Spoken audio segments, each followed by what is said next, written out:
Hello to all, welcome back to my new tutorial. मैं हूं doctor Dinesh Joshi.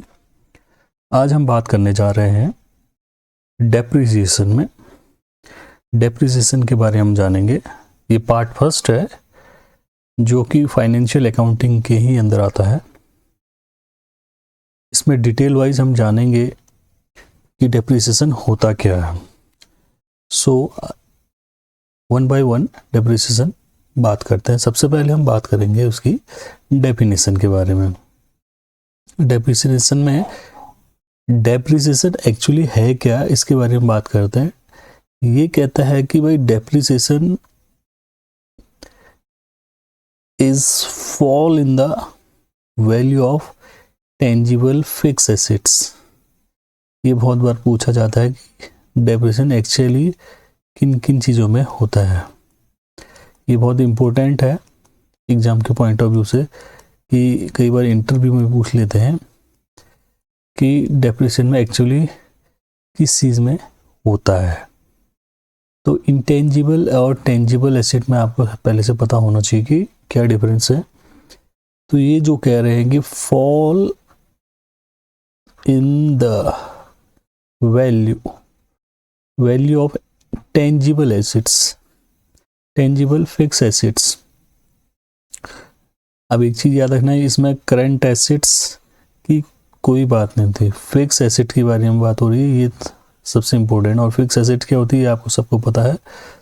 Because of its uses, एक है uses और with the efflux of time. Efflux of time एक ये point हो गया, और ड्यू टू ऑब्सोलेसेंस और एक्सीडेंट। तो क्या चीज निकल के आया कि depreciation in the value, fall in the value of fix assets.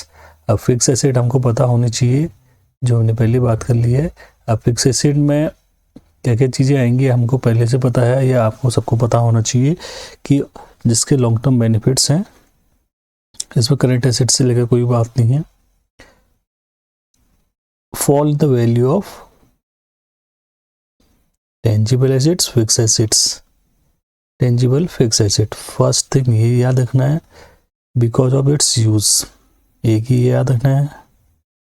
2 with the efflux of time. 3 due to obsolescence. 4 और एनी एक्सीडेंट। 5 ये पॉइंट याद रखना है। तो fall in the value of assets due to the usages of particular asset. अब ये किस चीज़ से हो सकता है, ऑब्सोलेसेंस से भी उसकी वैल्यू में डिक्रीमेंट हो सकता है, एक्सीडेंट से भी हो सकता है, या स्पेन ऑफ टाइम के हिसाब से हो सकता है, या यूज के थ्रू भी हो सकता है। सेकेंडली एक पॉइंट और आता है कि depreciation is charged on all fix assets. All fix assets, ये ध्यान रखना जरूरी है, एक्सेप्ट लैंड। ये बहुत ही अच्छा पॉइंट है, और इसको मैं दोबारा बता रहा हूँ कि लैंड के केस पे ये चीज़ काउंट नहीं होती। डेप्रिसिएशन लैंड पे नहीं लगता है। क्यों नहीं लगता है? बिकॉज लैंड जो है वो एप्रिसिएट होती है हमेशा। ये ध्यान रखने वाली बात है। Unlike the other fix assets such as machinery, because it has infinite economic life. क्योंकि लैंड की इनफाइनाइट इकोनॉमिक लाइफ है। अगर हम ये मान के चले, क्योंकि मशीन की लाइफ जो है वो डेप्रिसिएट होती जाएगी, मगर इस केस में जब हम लैंड के बारे में बात करेंगे, उसकी क्या है, इनफाइनाइट इकोनॉमिक लाइफ है जो निरंतर चलती रहेगी। तो इसलिए ध्यान रखना है कि डेप्रिसिएशन जो चार्ज होगा सारे फिक्स एसेट में होगा। अब ये फिक्स एसेट हमेशा ध्यान रखना, इसमें करंट एसेट के बारे में बात नहीं हो रही है, एक लैंड को छोड़ के, क्योंकि लैंड की क्या है, इनफाइनाइट इकोनॉमिक लाइफ है। ठीक, आगे बढ़ते हैं डेप्रिसिएशन के फीचर्स के बारे में। सबसे पहला पॉइंट आता है, पहला पॉइंट ही ये है डेप्रिसिएशन का, fall in the value, book value of an assets is a permanent और ग्रेजुअल और economic continuation nature. And of continuing nature, fall in the value of book value of an asset. पहला feature ये है कि depreciation का book value में acid की जो बुक वैल्यू वो डिक्रीज होती है। सेकंड केस ये है, सेकंड पॉइंट ये है, it is an expenses which does not involve cash. सीधी सी बात है भाई, ये ऐसा एक्सपेंसेस है जिसमें इन्वॉल्व नहीं होता कैश का, क्योंकि हमारा नुकसान नहीं हो रहा है या डिक्रीज हो रही कोई चीज़ की वैल्यू, घट रही है, एप्रिसिएशन से कोई मतलब नहीं है। और ये इम्पोर्टेंट है थर्ड, क्योंकि ये एक्सपेंसेस के रूप में है, लॉसेस के रूप में है, तो ये हमेशा डेबिट होगा। ये आपको पता है अकाउंटिंग के रूल के according, debit all losses and expenses and credit all gains and income. And third and fourth last one point है, it is only used for intangible fixed assets is term not only for wasting and fixed assets such as depletion of natural resources, amortization of goodwill। ये depreciation of natural resources, amortization of goodwill ये आगे वाले topic में हम पढ़ने जा रहे हैं। तो इसका मतलब है जितने भी फिक्स एसेट है ये उसी तक की कन्फाइंड है। डेप्रिसिएशन का केस जो है only for tangible fixed assets के केस में ही अप्लाइड होता है, ध्यान रखना है। अब बात करेंगे हम ये 3 पॉइंट बहुत इम्पोर्टेंट है, amortisation, depletion and depreciation. Amortisation क्या है?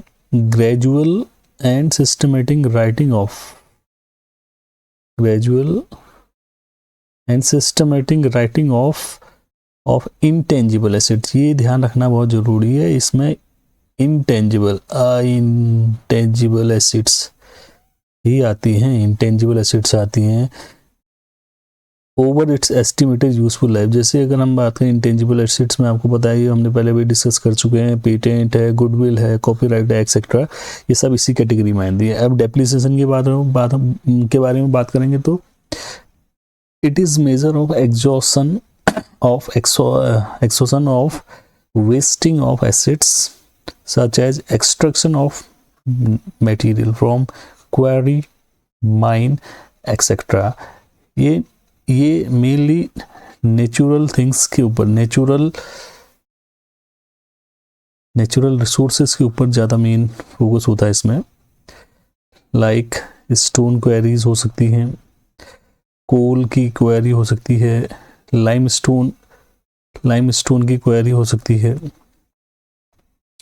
ऐसी कितनी जो भी क्वेरी है जो अर्थ से निकाली जाती है, उसको रिसोर्सेज के रूप में, जितने भी रिसोर्सेज हैं उसको हम जब यूज करेंगे more and more time, then उसको हम इस डेफिनेशन को लेके या इस पॉइंट को लेके बात करते हैं, डेप्लीशन ऑफ नेचुरल रिसोर्सेज या depletion of that particular thing.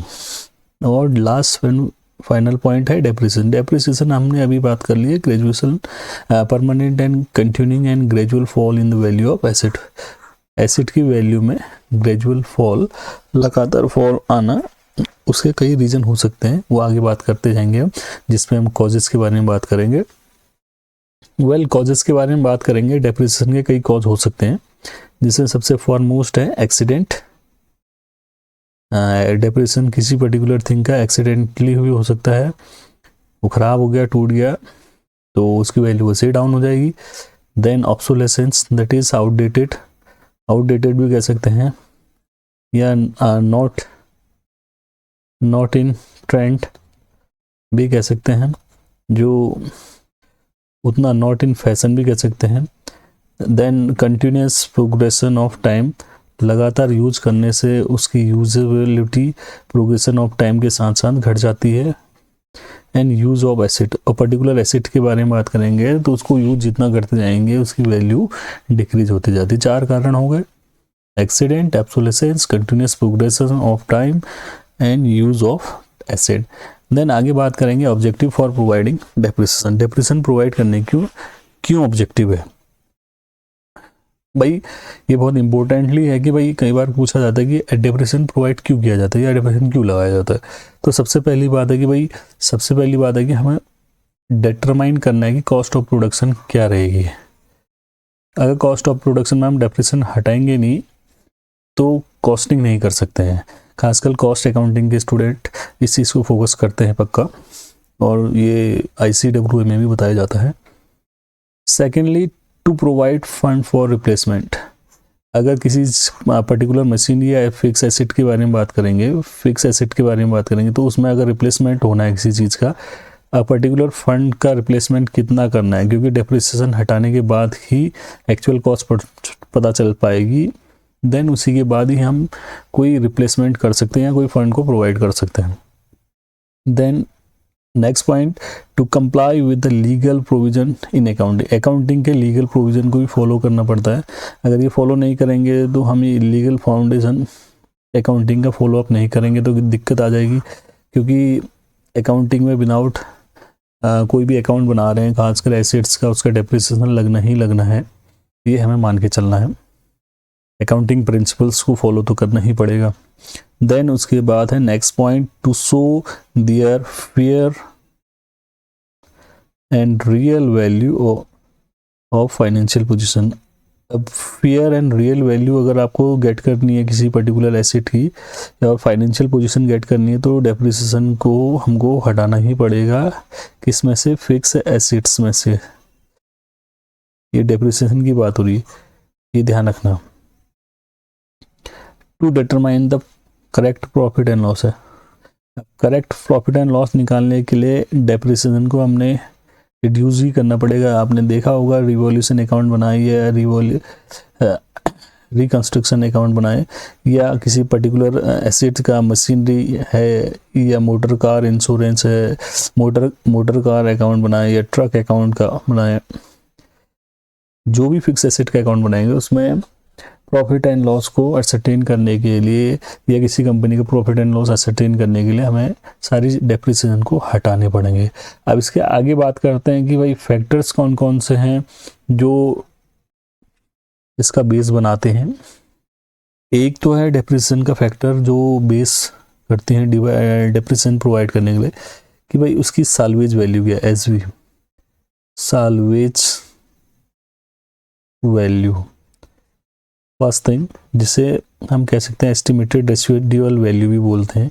Second है useful and economic life of assets. कोई एसेट की हम एक्सपेक्टेड एक लाइफ मानते हैं कि 10 ईयर्स हो सकती हैं। लाइक इंडिया में जो है